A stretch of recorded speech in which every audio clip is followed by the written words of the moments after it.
Welcome, everyone. Thank you so much for joining us. It looks like we already have a handful of attendees who are here. If you want to go ahead and put into the chat where you are joining us from, that would be great. We can start a quick round of introductions.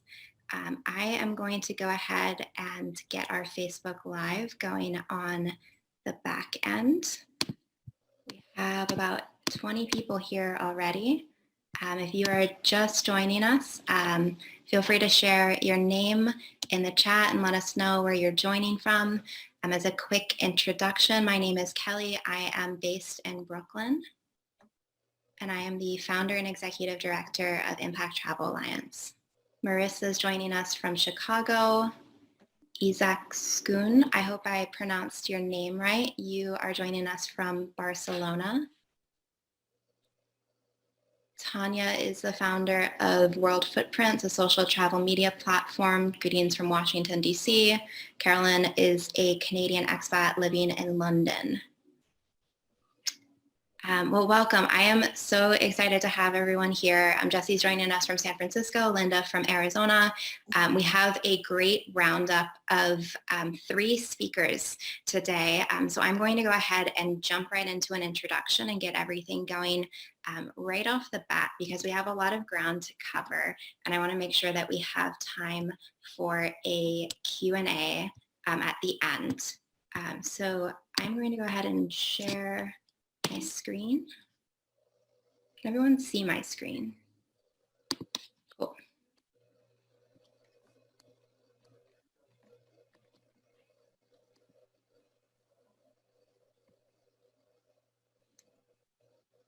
Amazing. So to kick it off today, I have just a quick round of slides that I wanted to run through as an introduction. As you all know, our event today is talking about how we can support refugees through travel.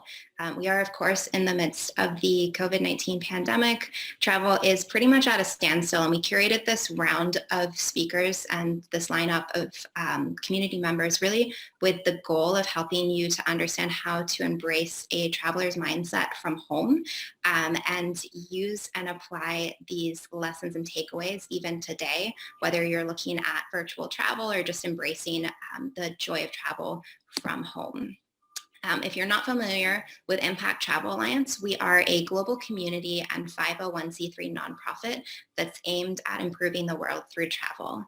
Specifically, we do this through educational content that is designed to help travelers understand how they can explore in a way that has a positive impact on local communities and our environment.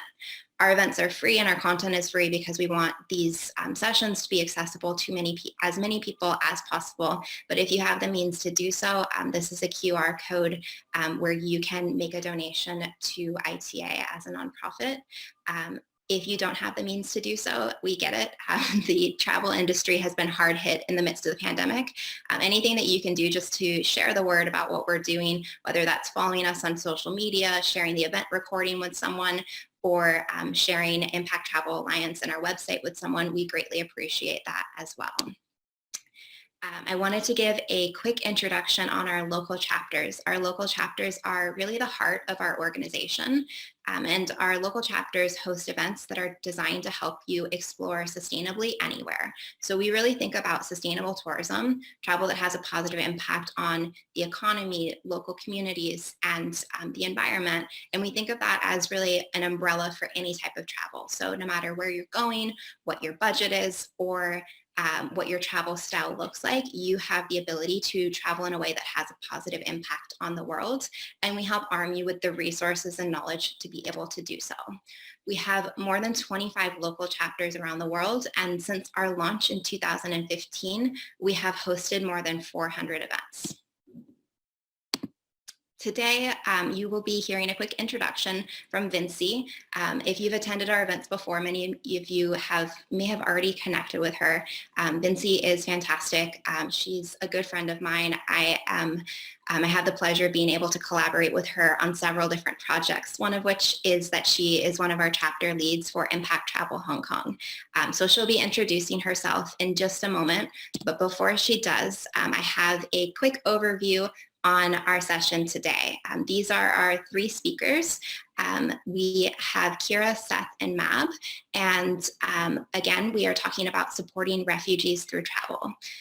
So this is really the four takeaways that we're talking about today. The way that we're framing it is really based around a reflection of how we're spending so much time at home and reflecting on what home means to you and how that's connected to travel.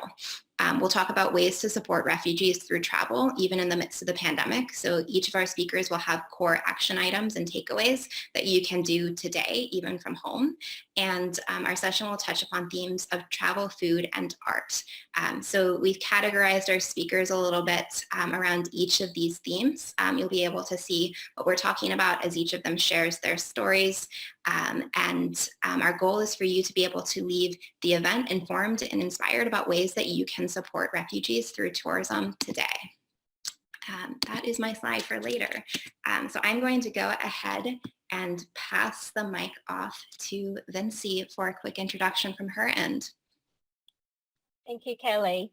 My name is Vinci Ho, and I'm a chapter leader for Impact Travel Hong Kong, and I'm also part of ITA's global team as the chapter engagement lead. I also work with Kelley together at Rise Travel Institute, as she just said, a 501c3 that I founded last year on a mission to inspire sustainable travel through online educational programs. So I'm here today at this event as a co-host because in a past life, through my nonprofit work, I got the chance to meet and work closely with the refugee community and therefore quite well connected to the Refugee Empowerment Network in Hong Kong and abroad.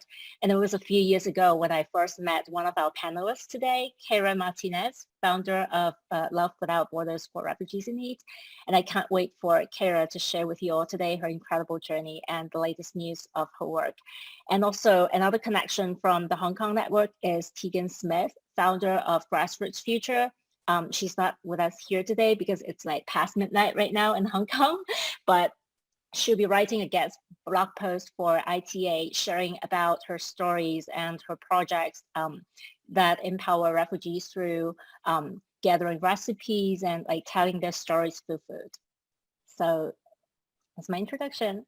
Thank you. Thanks so much. I'm going to go ahead and pass it over to Seth. A quick little housekeeping right now. If anyone has questions for Seth, feel free to pop those into the Q&A and we'll cover everything at the end. Also, I know that Seth is at his full-time job right now. So if and when he does have to pop out for a moment, that is why, which he has let us know in advance. And we do have Kat here from the Mouths for Migrants team as well, who is able to fill in as needed for Seth. Last but not least, again, I really want to prioritize Q&A time with our audience. Each of our speakers has standalone presentations, so you can get to know each of them on a more one-on-one level, but each of them also knows the time limits that we're working under. So if I pop in and just give you a 1-minute warning, I'm not being rude. I'm just trying to give our community time to be able to share questions at the end. So without further ado, I am pleased to introduce you to Seth, the co-founder of Mouths for Migrants. Hi, everybody. So I'm Seth Stanton from Mouths for Migrants. We're a registered 501c3 charity founded in 2016.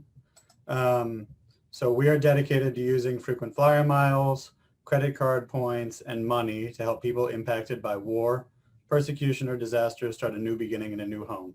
We do this by partnering with other nonprofits to identify refugees, asylees, asylum seekers, and their immediate family members who have legal approval but cannot afford the airfare to actually travel after they've been approved to fly to their new home.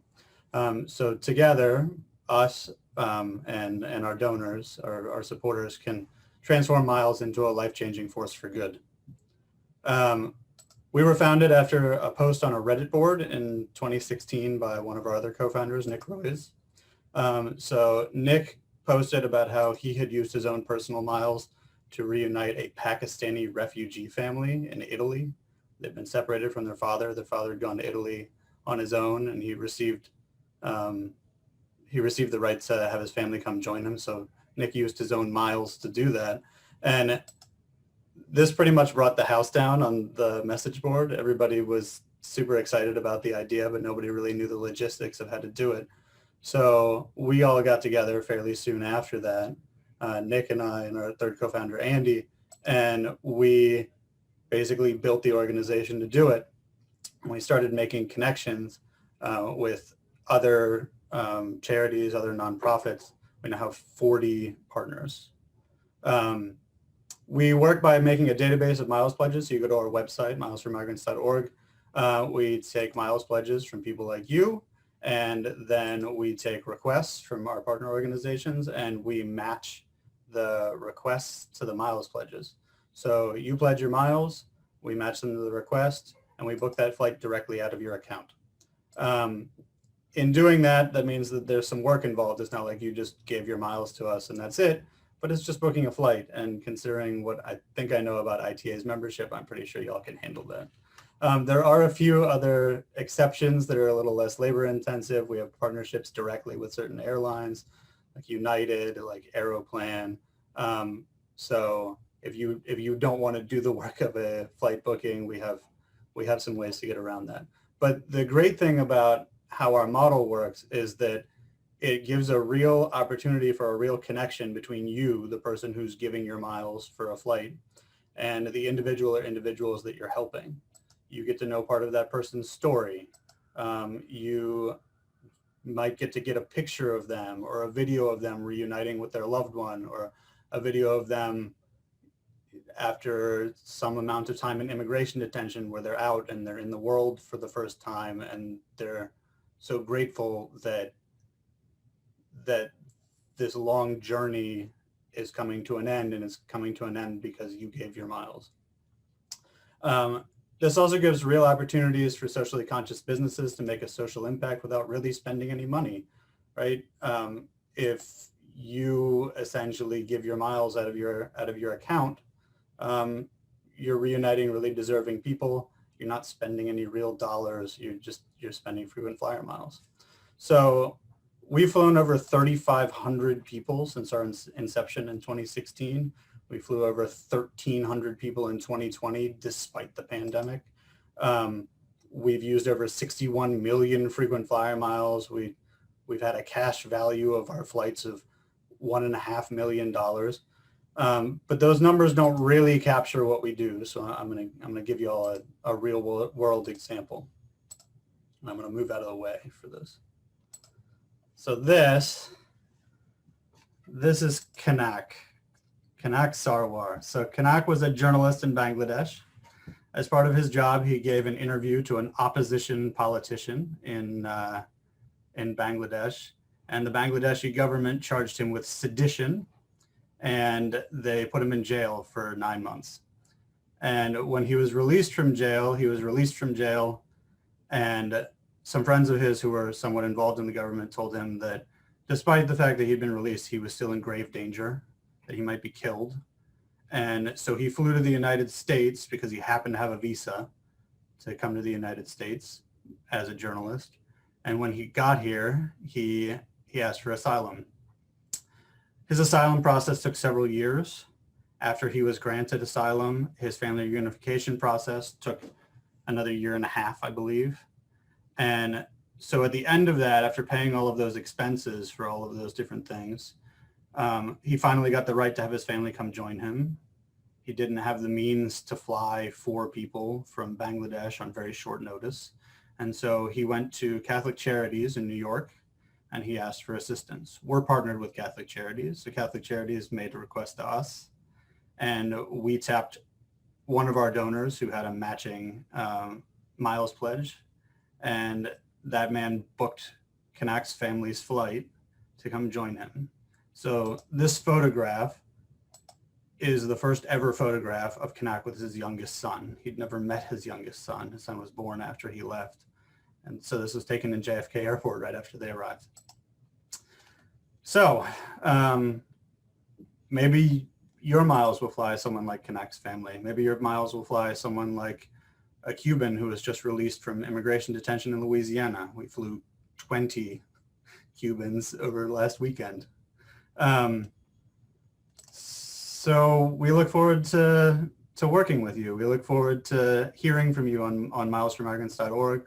We look forward to you being able to use your miles to create an amazing story like this one. Thanks.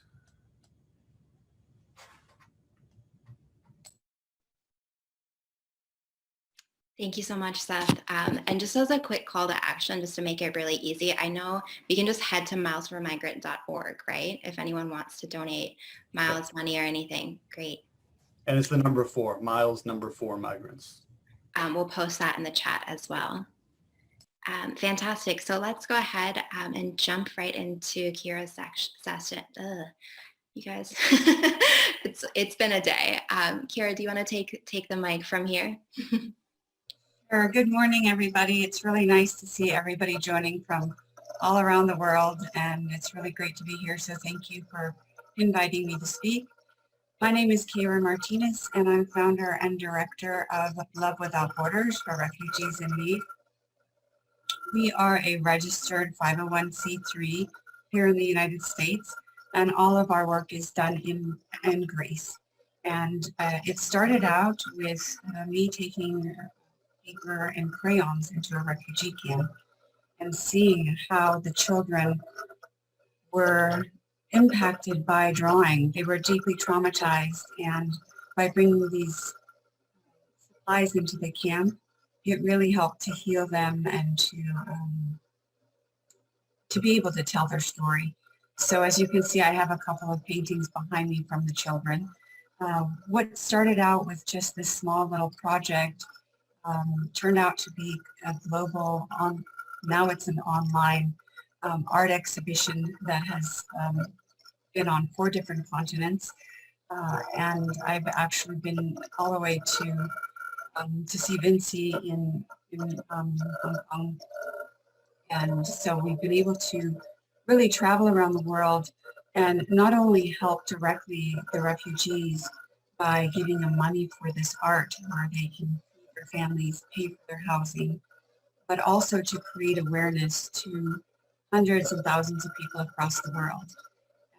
During, or pre-COVID, I should say, I was speaking at grade schools all the way up to universities and communities around the world about the refugee crisis and how the power of one is very, very impactful, and how children can get involved and what people can do to help.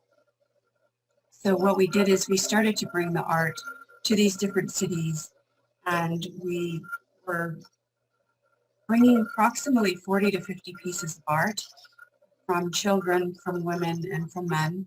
And some of the artists were just starting out. They had never drawn before. And other artists were studied artists from their country.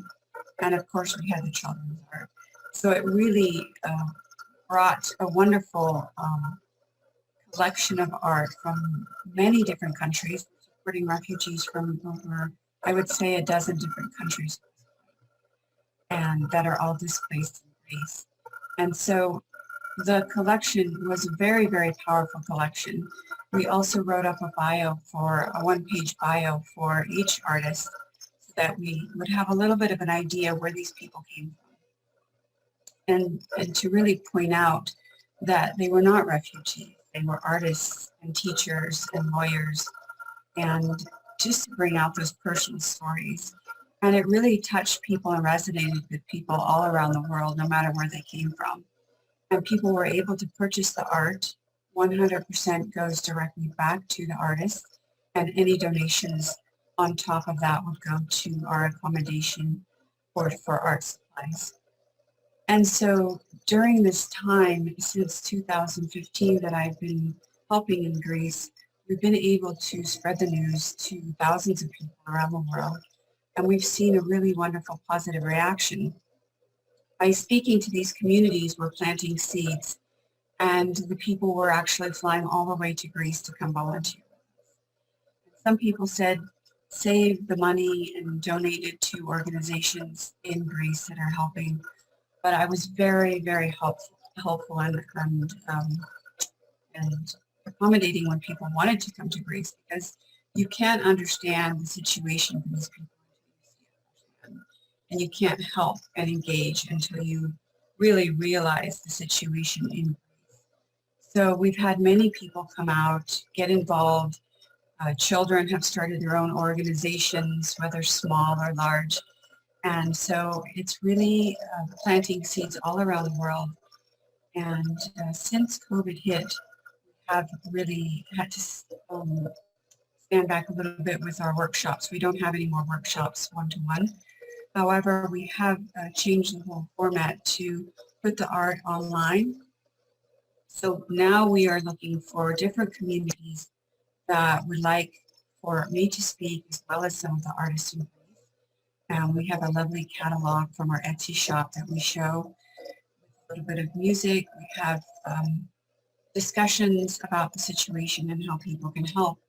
And then people can buy and purchase art from us from our Etsy shop. So it's been wonderful to see how the project has evolved and how resilient that we can be during these times in a pandemic. No matter what happens, I always tell the artists to continue to draw. We'll always find a way to share the art and to help the refugees wherever they are. So we encourage people to take a look at our Etsy shop. You can contact me directly if you're interested in hosting one of these shows. And it's just a really wonderful way to help somebody directly. And thank you for your time. Thank you so much, Kayra. And one of the things that really stood out to me about your project is how you have such a focused and thoughtful approach of making sure that you are developing the economy of this destination in a sustainable way and really supporting the refugees. On your website, you explain the process of what goes into all of this, and it's down to little details like purchasing art supplies directly in that destination, which is a small decision that you've made, but it has a big impact if you think about something like supporting the local economy, but also minimizing your environmental impact because you're not shipping over a bunch of supplies from somewhere else and using fuel to be able to do that. So that approach is really just through and through throughout each of those initiatives that you are doing. Yes. Well, fantastic. I'm going to pass it off to our next and final speaker before we kick off our Q&A. And I am thrilled to introduce Mab. Mab is an instructor at League of Kitchens. Many of you might be familiar with League of Kitchens already. We hosted our end of the year celebration with them at the end of 2020. And I really, really wanted to have Mab here to be able to share her story because first of all, it's incredible. I'm really excited for you all to hear from her. But second of all, so often in these conversations where we're talking about refugees, it's often talking about refugees and we don't actually talk to someone who's lived through these experiences. So I am excited to pass the mic to Mab and let her share her story. Thank you very much. This has not happened usually for immigrant. It is privilege that we have this tribune to talk about our story, our narrative, because our story and our narrative is different when we are, we have a space to talk and we have a space for compassion with us. So it's very different.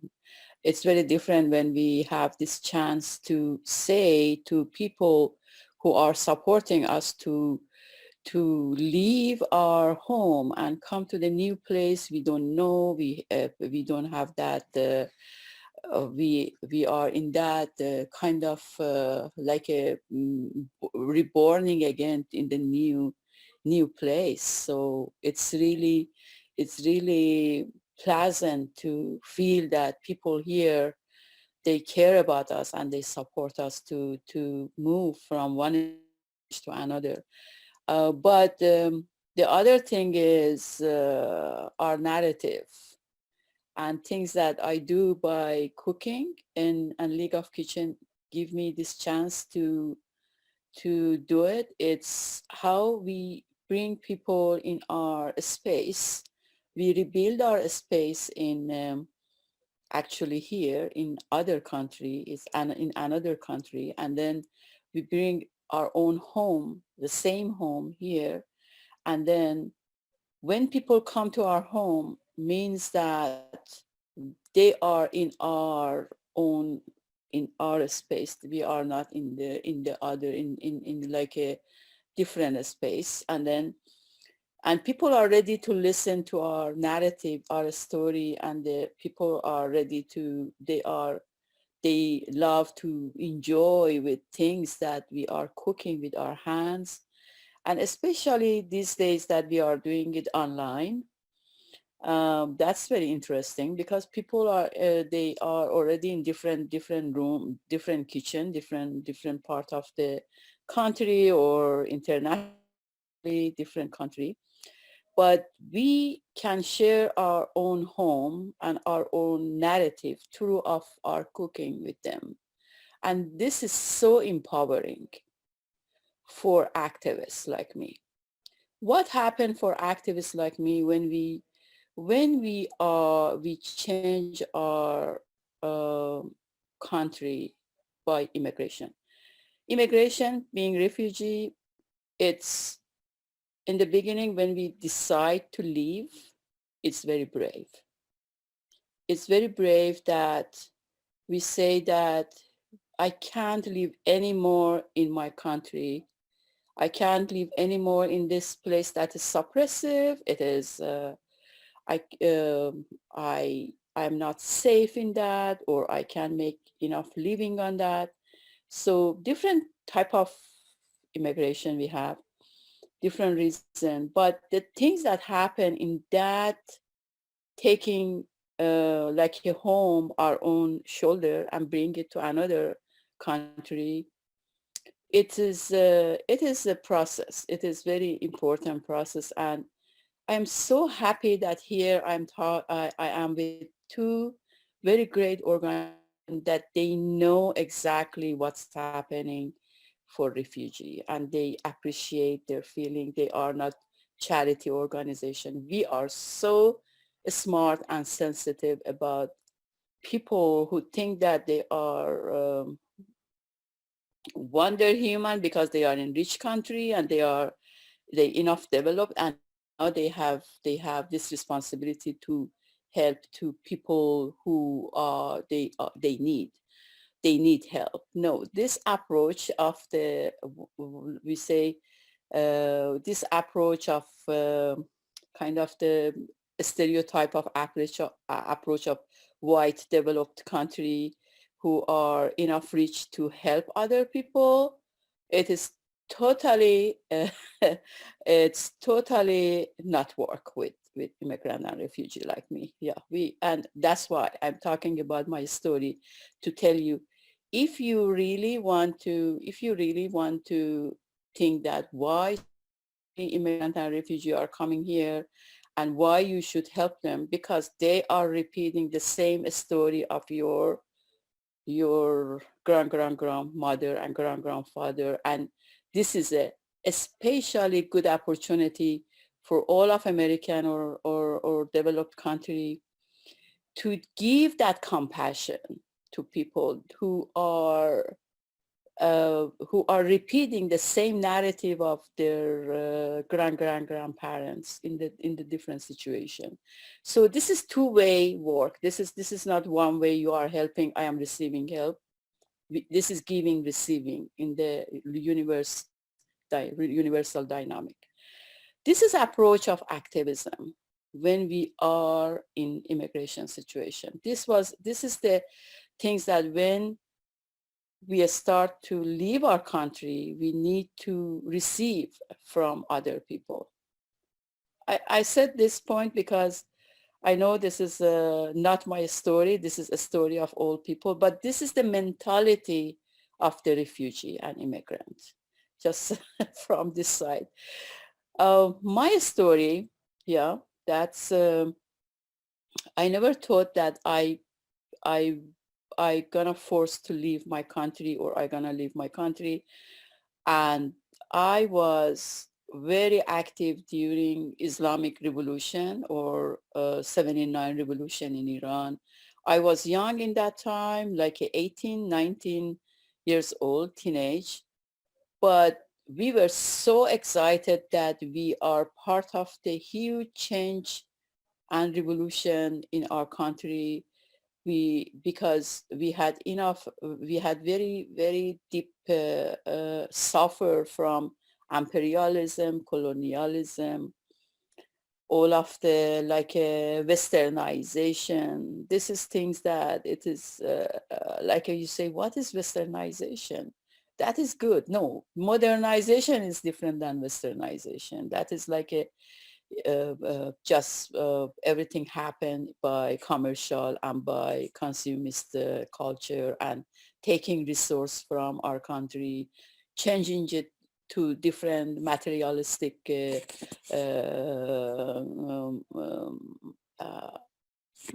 and consumist culture and imposing to us. That is the short description of westernization. So I was in that generation. So it wasn't easy for me to say, oh, I want to leave my country. And we were all the time in the street, and we had lots of the feeling autonomy and agency for changing our country. So connection between my generation and my country is very deep because of that experience, that we had that opportunity to change our regime to another regime and change our country and change our culture, political culture and political dynamic. It is so powerful. You know, you are living in this country that you build it with your hand, with your activism. And then in that, from 79 to at least 2 decades, I engaged in fighting with the same things that we build it as a Islamic Islamic system and Sharia law. Because women in my generation, women in Iran, they find quickly that this is wrong. This is not the things that we are looking for. They are using religion to suppress women, to use women as a source of fundamentalism. And fundamentalist country, they love the first things that they are very obsessed about women's rights, you know. And then I started to work in the Muslim feminist activism. Muslim feminist activism means that we were Muslim, but we wanted to change the all and reform Sharia law and everything inside the framework of the Sharia. So I worked very hard. I had 2 kids. I was a teacher. I lead nonprofit organization.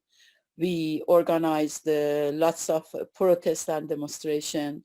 And during meantime, I find that my connection with home was minimum, with my kids was minimum. All the things about me was about the feminist elite active in society. I never touched a story of my grandma and my mom. I was living on that story, but I never had a conscious about what I am, what is my heritage, about what is my story, my grandma's story, about the home, about the kitchen, about the family. I was so in political participation in that moment. And then after that, because I was in the process of the women's rights and organizing, I experienced several times jail and prison and being in with like a one room for 1 month with no going, like a solitary confinement, we say. So it was difficult, very traumatic experience that we are under interrogation of the same Iranian people who are in power, and we make them to come to the power. So lots of conflict, you know, lots of need for lots of lots of conflict and lots of complex life. And then, in developing countries, there is no time for process happening. We are just acting, you know. So imagine that I find that during that time, oh, I am lesbian, and then I am from traditional family. My husband is so traditional, and we were like a traditional reformist revolutionary, because many change happened with that kind of family. So, and I wanted to digest what is this inside of me happening. So I was single mother. I divorced from my husband because of that. I was single mother, lesbian underground activist, fighting with the system that I already had a part for building that, and criticizing, writing. So many things happened. And then suddenly Green Movement came, and during, not suddenly, by many reasons, around 2009. And 2009, this is really mm, a special experience. I think it is very, for many refugee and many immigrant, feeling that your home is not safe, feeling that you come to your apartment and you feel that behind of all closed door, bedroom, bathroom, maybe someone is hide to attack you, because police system, that kind of the policing system, that your phone is under control, your coming going under control, everything, there is many camera everywhere, and then even your conversation with your family record. Even was feeling that when I am in bed, my conversation about love and sex is recording. And this is all the time you feel that there is a big brother watching you everywhere. This feeling that your home is not anymore safe, but you love your home. There is something happen in that night that we feel that we have to leave our country. And that is that kind of the breakdown from everything that we have. I don't care anymore. I have home. I don't care anymore if I have family here. I don't care anymore about my country, all of my roots here. The only things I want to leave.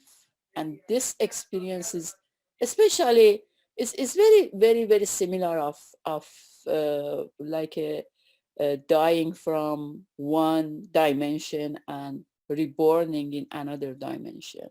So that kind of that make us very brave to leave. That feeling, that energy, that I don't know what is that. This is chemical. This is kind of the breakdown in all of our system psychologically. But something is very common in all of refugee and immigrant. And that is that kind of the waking up to the another dimension. And it is, there is some part of the confusion. It's like reborning the baby, and ego is confused. Who am I? What's happening here? And then if the new world is not welcome for you, is not nurturing you, is not, it want to abandon you from all opportunity. It's like you reborn with the same memory of your past, but in the situation that, in that situation, nobody is welcoming you. And then this cause anger, this cause lots of the trauma. And this organization that I am very happy that I am part of this discussion, because you know what is happening for refugee and immigrant. And that was, but this experience that I am trying to be conscious about that, that many times we are not conscious, is that how we, in the beginning of our moving here, we are confused, we are in bubble, we are detached from we don't have a connection with our environment. It happened for me 2-3 years for in here. I had very like a nice support from different organizations to settle in new countries. I was in Europe and then America. I was very lucky. My immigration was totally different, that kind of refugee that they come with the very limited situation in Lesbo in Greek. But the pain, it's similar. It is the same similar experience about the moving and coming and being in confusion.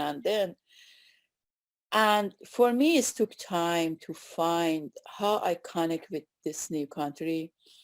It is also a long story. I want to make it short.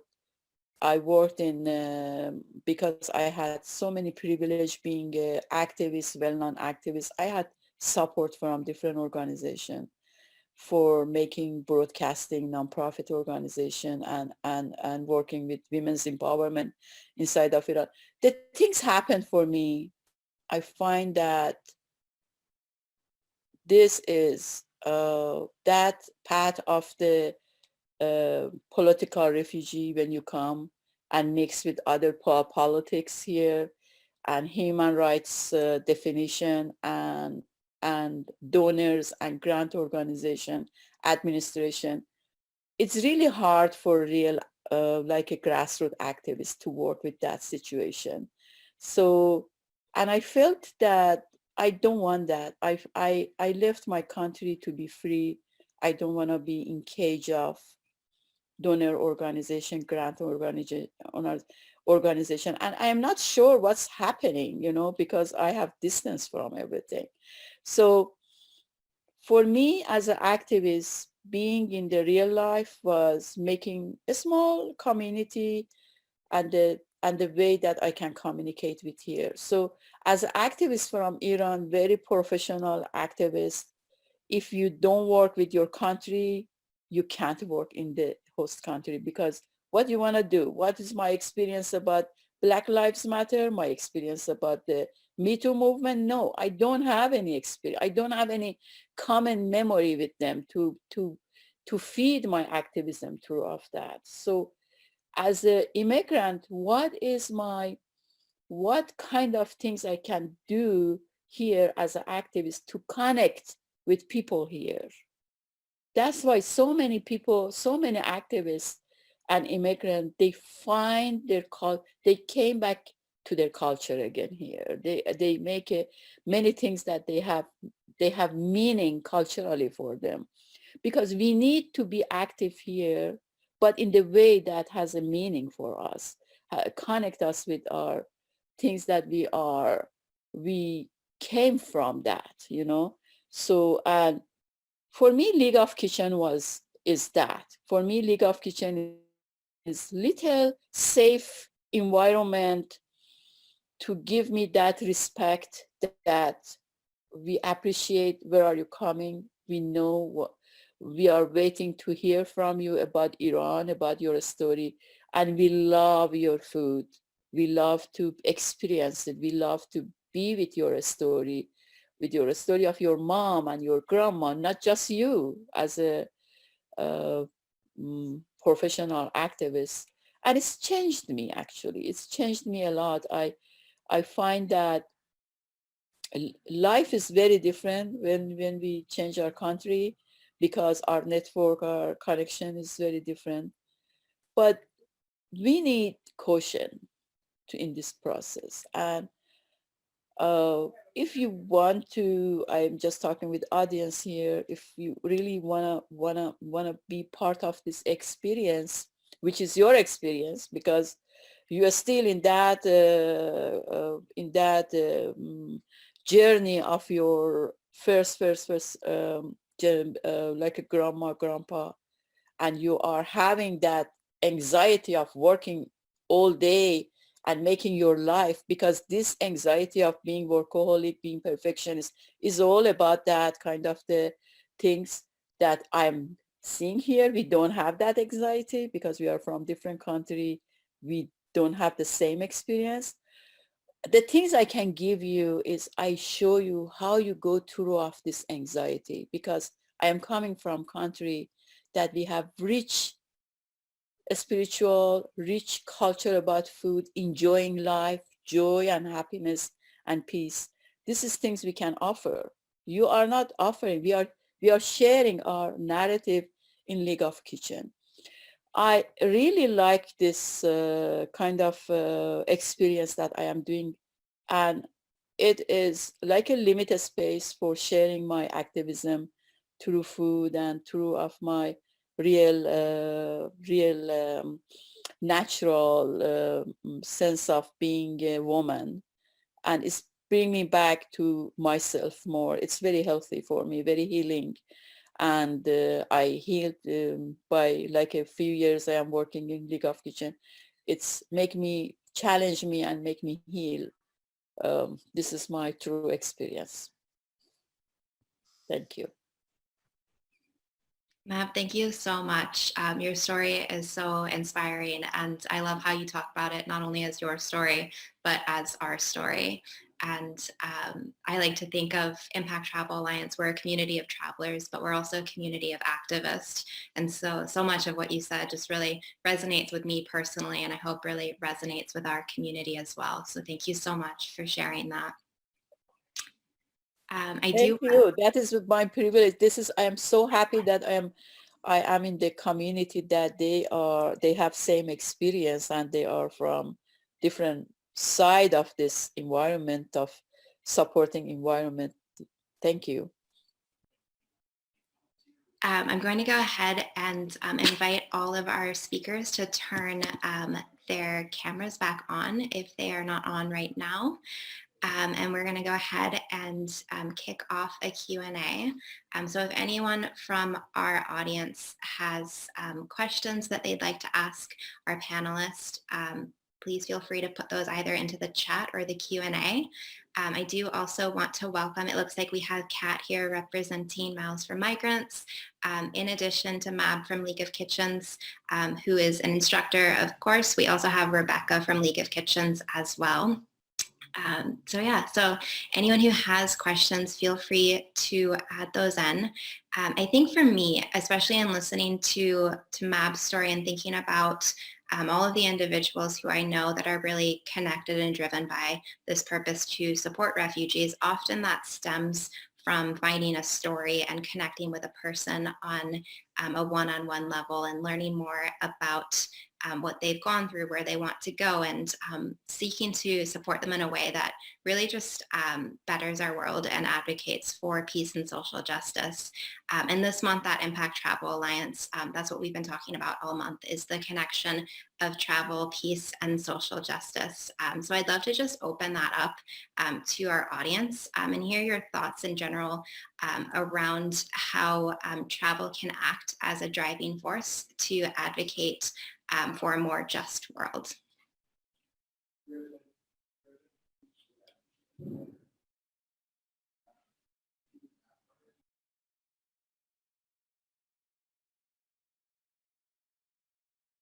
Sorry, I dropped a big question on you all right off the bat. We've talked about food, we've talked about art. I guess maybe something that has just really personally driven you to act as an advocate in this space. I'm happy to hear about any of that.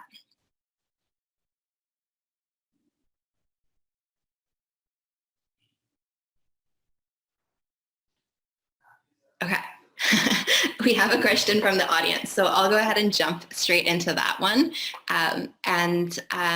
We have a question from an anonymous attendee, and they asked, what advice do you have for someone who wants to work in the nonprofit tourism international relations sector? Does anyone have insight on that one?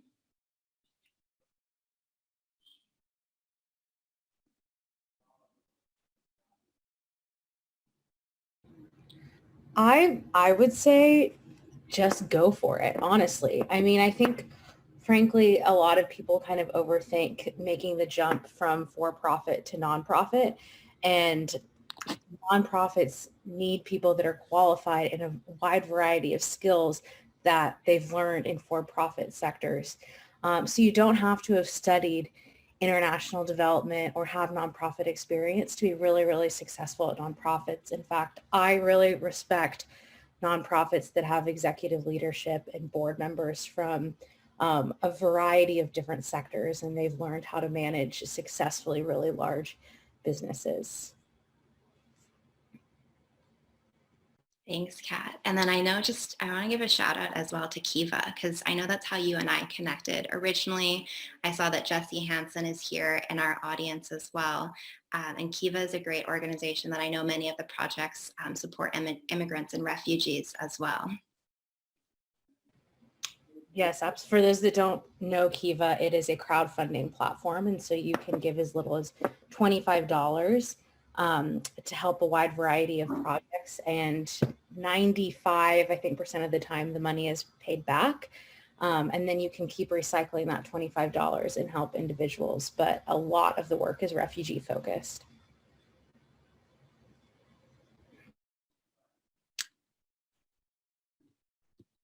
Fantastic. Carolyn asked, can you tell us more about League of Kitchens? I'm happy to do that. Hi, I'm Rebecca, and I'm the program manager at League of Kitchens. And League of Kitchens is basically a culinary dream team of incredible immigrant women, just like Mab, who teach their family recipes to people who pre-COVID would come to their homes and do workshops with them. And now we're offering them online through Zoom.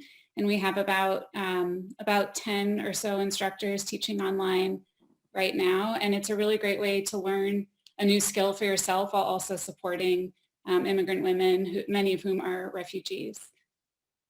I'm happy to answer more questions about it, but you can find us, and I'll put the link in the chat again, and you can check out some of our online classes. It's a great way to access League of Kitchens from anywhere, which pre-COVID you wouldn't have been able to do. So it's been a really cool silver lining to this past year. Then our audience can feel free to chime in. Vinci, do you want to just ask your question that you typed? Yes, sure. I got a question for Kayra. Could you share with the audience a little more how we can host an art exhibition for your organization if we want to support your organization, apart from just purchasing art from your online store? You're on mute. So we ask that any communities that are interested organize an Evite and a Facebook invite. And that's pretty much all you have to do. Gather your friends, gather your community, and then we have a Zoom meeting, an online art exhibition. And I speak about less than 10 minutes about the situation in Greece, about how I started the project, and a little bit about what we're doing right now with our project. And then we've just started to invite some of our artists that are in Greece. And so some of them are from Cameroon or from Syria, from Iran, all different countries. So we're going to be inviting at least 1 or 2 guest speakers. And this can give you a really personal story about how they started out with art, or if they just started in Greece. And sometimes they'll be painting live, we hope, in the future. And then we have a catalog, and we show the art. It has the sizes and the prices, and then you can go on to the Etsy shop and purchase the art. So, and we have a really wonderful discussion, question and answer. So it's a wonderful dialogue from people from all different countries. And we've had about 4 so far, but we're looking definitely to have.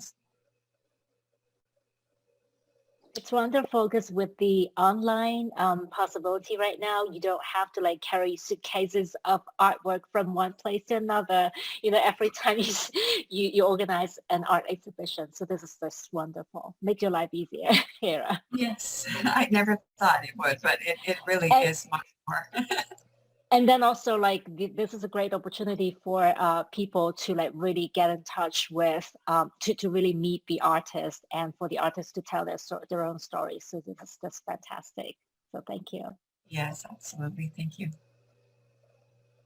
Amazing. So in closing, I just kind of wanted to pull everything together. We often think about travel as having this potential to really build bridges rather than building walls and to connect with the world around us. But even so, sometimes when you take an issue like social justice or building world peace and you say, how does travel actually tangibly relate to that?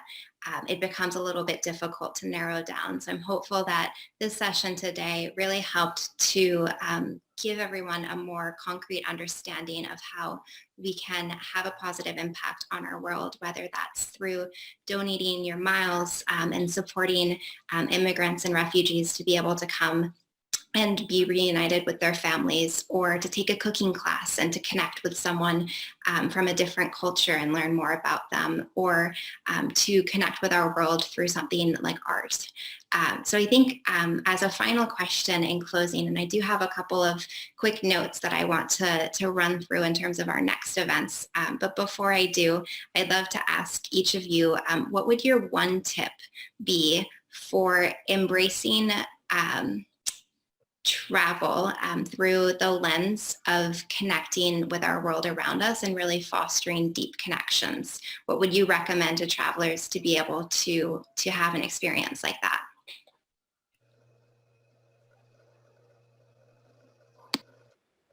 I would say I'm a traveler, impact traveler myself outside of my job.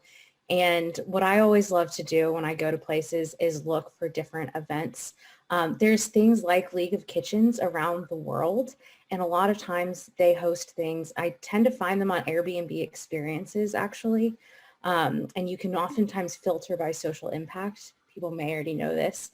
And I love doing those cooking classes around the world and learning from different refugees that have resettled in different places and connecting with them one-to-one. So obviously that is post-COVID, but hopefully that will be a day soon. And for me, I think art, music, and food are deep.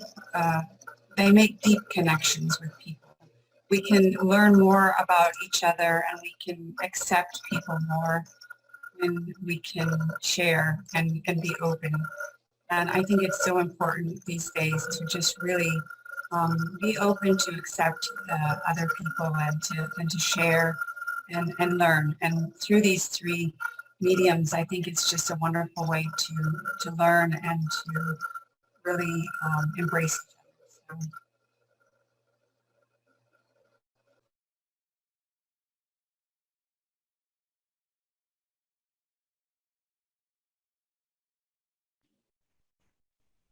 Mab, do you want to add anything? Or I guess I have one thought if you don't. Yeah, please, because I am not in that situation to travel. Yeah. I am just For sure.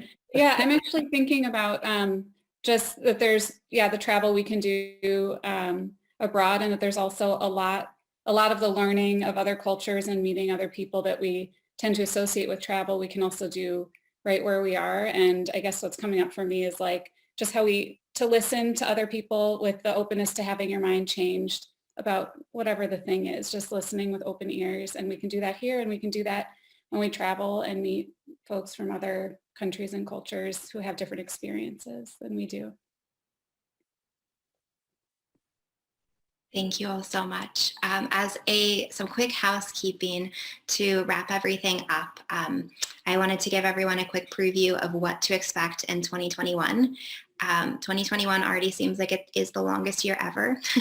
We have at Impact Travel Alliance, we've already hosted 5 events. This is our 5th event of the year.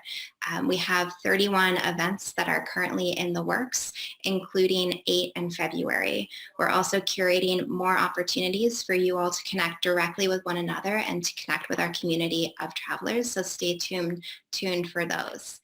In 2021, we launched our monthly themes. So each month, we're talking about a cause-based theme and doing a deeper dive on how we as travelers can have a positive impact on that specific cause. So this month we've been talking about social justice. Next month we're talking about diversity and inclusion. March we're talking about women's empowerment. April is protecting our planet. So you all can expect to see more events and content that are really geared at arming you with more resources and tools to be able to have a positive impact on our world and have a really great time while doing it. We're also introducing 4 challenges for our community throughout the year. So Impact Travel Alliance is rooted in educating travelers how to explore sustainably. And this year, we're actually asking you to go beyond learning about sustainable travel and actually actively take part in advocating for a better industry. So our first challenge is coming up in February, and we will be announcing it shortly. But I am really, really, really excited to announce this as an opportunity for our community of travelers to come together and really actively advocate and fight for a better industry. So thank you all so much for coming. As tradition, I always like leaving the mic with our panelists. And so I wanted to open that back up to any of you. Are there any closing thoughts that you all would like to share with our community today? I will just add that also just being informed to our communities about the people abroad that don't have what we have. We're very privileged here with our passports, with having a home and having education, and just be informed about what's happening around the world. That's really important, and it's important that we are educating the children about that. Well, thank you all again so much, and thank you everyone for coming, and I will see you all digitally soon. Have a great rest of your week.